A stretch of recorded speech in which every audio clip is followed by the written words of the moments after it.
और आपने भी पूरा अपना जीवन बाबा की सेवा में लगाया और आपने 2 बहुत सुंदर सेंटरों का निर्माण भी कराया, एक कन्नौज में और एक कन्नौज के पास में। और आप बाबा के बच्चे करीब हमें लगता है 28 साल आपको भी लग रहे ना 25 साल के समथिंग आपको भी बाबा के बच्चे बने होंगे। और आपने भी तो ऐसे बाबा के बच्चे हैं सब नूरे रखल हैं जिन्होंने अपने जीवन को बदला है। वास्तव में दुनिया में आप देखेंगे कि लोगों का जीवन कैसे व्यर्थ जाता है। जीवन जीना भी एक कला है। लोग समझते हैं पैसा कमा लो, धन कमा लो, दौलत कमा लो। मैं बताऊं बड़े बड़े करोड़पति जिनके पास बहुत पैसा है और वो बेचारा डिप्रेशन में चला गया, जानते हो 5 करोड़ रुपए जमा है बैंक में और 1 करोड़ का नुकसान हो गया तो वो हार्ट अटैक इसको डिप्रेशन में चला गया। क्यों भाई? बाकी 5 करोड़ क्या करोगे? आप सोचिए पैसे के कारण लोग डिप्रेशन में चले जाते हैं। सोचने की बात ना। तो पैसा हर जगह, पैसा जरूरत है लेकिन जीवन जीने की एक कला है, वो सीख लेंगे तो आपको बहुत कम पैसे में भी सुखमय जीवन जी सकते हैं ना। नाम बुला लेंगे आपको अपना अनुभव सुनाएंगे।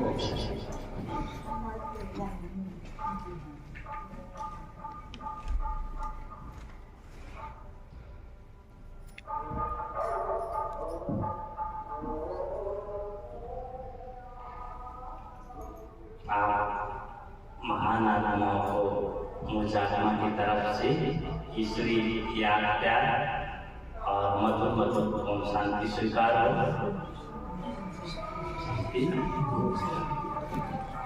देखिए आज हम सब बाबा के बच्चे यहाँ एकत्रित हुए हैं क्योंकि हम सब आत्माएं जब बाबा के घर में एकत्रित होते हैं तो हमें एक दूसरे का संगठन का बल मिलता है और संगठन से ही हम सब जो है अपने आगे बढ़ते रहते हैं, उन्नति को प्राप्त करते रहते हैं। और जिस प्रकार से कहते हैं नहीं कि अकेला जना भार नहीं हो सकता है, ठीक इसी प्रकार से इस संसार में इतनी बीमारियां फैल रही हैं, आत्मा में भी काम को जो अहंकार, तो ये बीमारियां बहुत बढ़ गई हैं। तो उन सबको हटाने के लिए, इस संसार को श्रेष्ठ बनाने के लिए, इस संसार को महान बनाने के लिए, स्वर्ग बनाने के लिए तो हम सबके संगठन की आवश्यकता है। परमात्मा तो आया ही आया है और वो तो अपना कार्य कर ही रहा है, लेकिन उसको भी हम सब की आवश्यकता है। तो इसलिए हम सब आत्माएं मिल करके और श्रेष्ठ कर्म करेंगे, महान कर्म करेंगे तो ये संसार बहुत ही जल्दी एक सुखमय संसार होगा। उसके लिए हम आप जानते भी हैं कि जैसे एक अंगूर का गुच्छा होता है तो जब गुच्छे में होता है तो उसकी कीमत कितनी होती है? ज़्यादा होती है ना। जैसे गुच्छे वाला आप अभी ठेली पर जाओ, जहाँ दुकान पर जहाँ फल बिकते हो और गुच्छे वाला से पूछना, और जो टूटे हुए अलग होते हैं, भले वो अंगूर वो भी अच्छे ही होते हैं लेकिन वो आधे से भी उनका कीमत कम होता है। ठीक इसी प्रकार से हम बाबा के बच्चे भी यदि संगठन में रहेंगे तो हम सबकी वैल्यू अधिक होगी, है ना।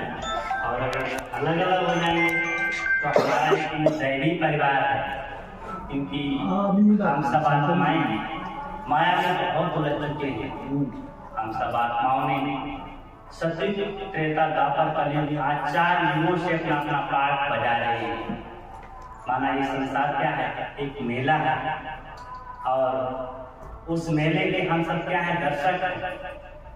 हम सब इसमें अपना अपना पाठ बजा रहे हैं, दर्शक भी हैं और पाठधारी भी हैं, तो अपना अपना पाठ बजा रहे हैं। तो जिस प्रकार से संसार में कोई मेला होता है तो जब हम सुबह से शाम तक देखते हैं तो फिर क्या है, शाम को घर चलने का समय होता है।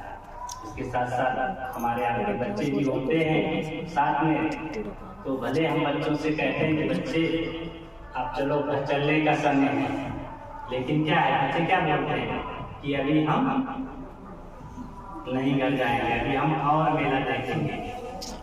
वो आना नहीं चाहते, लेकिन हम आप जो समझदार होते हैं समझते हैं कि भाई अगर रात हो जाएगी तो हमें कोई जंगली जानवर या चोर डाकू हमें नुकसान पहुंचा सकते हैं, हानि पहुंचा सकते हैं। तो इसलिए यदि बच्चे नहीं भी आना चाहते हैं तो समय पर हम उन बच्चों को जबरदस्ती भी घर लेके आते हैं। तो ठीक इसी प्रकार से हमारा पिता परमात्मा भी है, क्योंकि हम सब आत्माओं ने जन्म जन्मांतर अपना पाठ बजाया माना इस सांसारिक मेले को देखा, और इस मेले को, सांसारिक मेले को देखते देखते हम इस मायावी संसार में उलझ गए, फंस गए। और आज हमारा पिता परमात्मा बाप हम बच्चों से कह रहा है कि बच्चे आप घर चलने का समय है, लेकिन हम बच्चे क्या है, इस मायावी संसार में उलझे हुए हैं और उसको छोड़ना नहीं चाहते हैं। क्या कह रहे हैं उन बच्चों की तरह कि अभी हम इस दुनिया में और रहेंगे, लेकिन क्या है, हमारा परम पिता परमात्मा जाननहार, करुणा का सागर, दया का सागर, कल्याणकारी, वो सब जानता है। तो वो जानता है यदि हम नहीं भी जाएंगे तो क्या है, आज नहीं तो कल हमारे आपके सामने, हमारे आपके जीवन में ऐसी समस्याएं होंगी कि ना चाहते हुए भी हमें बुराई का त्याग करना ही होगा। क्योंकि जैसे बाबा तो बता ही रहा है कि बच्चे तैयार हो जाओ, नहीं तो अब महाविनाश में देरी नहीं। ऐसा नहीं कि विनाश नहीं होगा। हमारे बहुत से भाई या बहन कहने लगते हैं कि बाबा तो बहुत दिनों से कह रहे हैं कि बच्चे विनाश होगा, लेकिन विनाश हुआ ही नहीं। तो ऐसा नहीं, विनाश क्यों नहीं हुआ कि हम बच्चे तैयार नहीं हो पाए, लेकिन ये है उसका भी एक समय होता है। तो बाबा ने पढ़ाई तो पढ़ाई दी, सब कुछ रिवाइज कोर्स भी करा दिया। अब क्या है, बाबा बता रहे हैं कि बच्चे आप अनुभव करो, अब हम अनुभव का कोर्स है, और अब भी अनुभव नहीं करेंगे तो अभी नहीं तो फिर क्या है, बाबा ने बोला है कभी नहीं। तो इसलिए हमें बहुत ही जल्दी तैयार होना है। तो इसके लिए इशारे मिले हैं, मेरे भाई साहब ने बताया कि उसके लिए सबसे मेन क्या बताया कि मुरली बाबा के ईश्वरीय महावाक्य, तो उसका क्लास हमें बहुत ही जरूरी करना है। अमृत वेला से हमारी दिनचर्या चालू होती है, तो हम उठते ही भगवान को याद करें, अपने को महसूस करें हम महान आत्माएं हैं, पवित्र आत्माएं हैं। इस विश्व में कल्याणकारी, इस विश्व का कल्याण हमारे ही द्वारा होना है। तो ऐसे ऐसे कुछ संकल्प करें, और उसके बाद बाबा को याद करके और हमें अपने कारोबार से थोड़ा निवृत्त हो करके हो सके तो जो है पर डे आना है। क्योंकि भी कोई भी पौधा होता है तो उसमें अगर हम रोज पानी डालेंगे तो हरा भरा रहेगा, और कभी कभी हम पानी डालेंगे तो हरा भरा नहीं रहेगा। तो इसलिए बाबा के महावाक्य आश्रम तक चल के जब हम सुनने आएंगे तो उसका हमें पुण्य बहुत मिलेगा।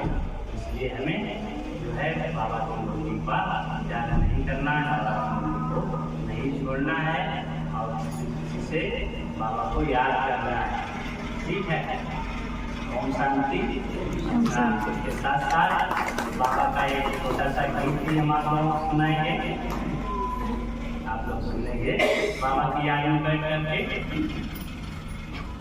प्राणी कर ले शिव को याद, साथ तेरे कोई न जाएगा, साथ तेरे कोई न जाएगा, काम तेरे कोई न आएगा।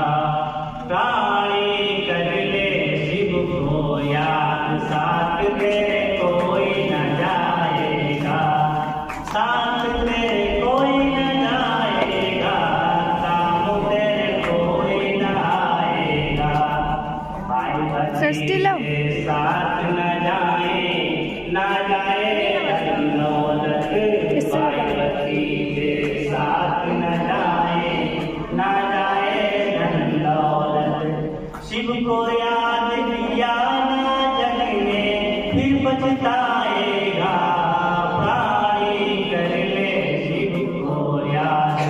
साथ तेरे कोई न जाएगा, साथ तेरे कोई न जाएगा, काबू तेरे कोई न आएगा।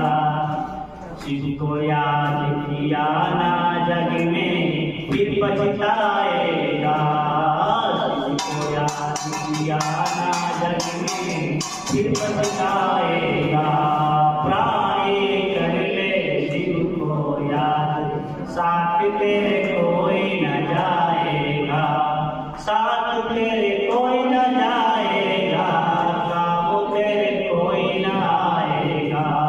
प्राणी कर ले शिव को याद, साथ तेरे कोई न जाएगा। शिव को याद किया जो जग में तो भव से पार हो जाएगा, शिव को याद किया जो जग में तो भव से पार हो जाएगा। प्राणी कर ले शिव को याद, साथ तेरे कोई न जाएगा, साथ तेरे कोई न जाएगा, काम तेरे कोई न आएगा। समय जब आएगा कोई न साथ निभाएगा, समय जब आएगा कोई न साथ निभाएगा। आएंगे यमराज हाथ मलता रह जाएगा, प्राणी कर ले शिव को याद, साथ तेरे कोई न जाएगा, साथ तेरे कोई न जाएगा, काम तेरे कोई न आएगा। प्राणी कर ले शिव को याद, साथ तेरे कोई न जाएगा, साथ तेरे कोई न जाएगा, काम तेरे कोई न आएगा। ओम शांति।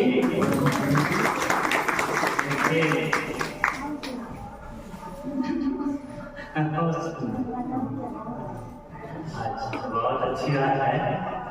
सब अपना परिवार है, कन्नौज के हैं या यहाँ के, सब एक ही घर से आए और हम सबको एक ही घर में जाना भी है। हम सबका पिता एक ही है, हम सब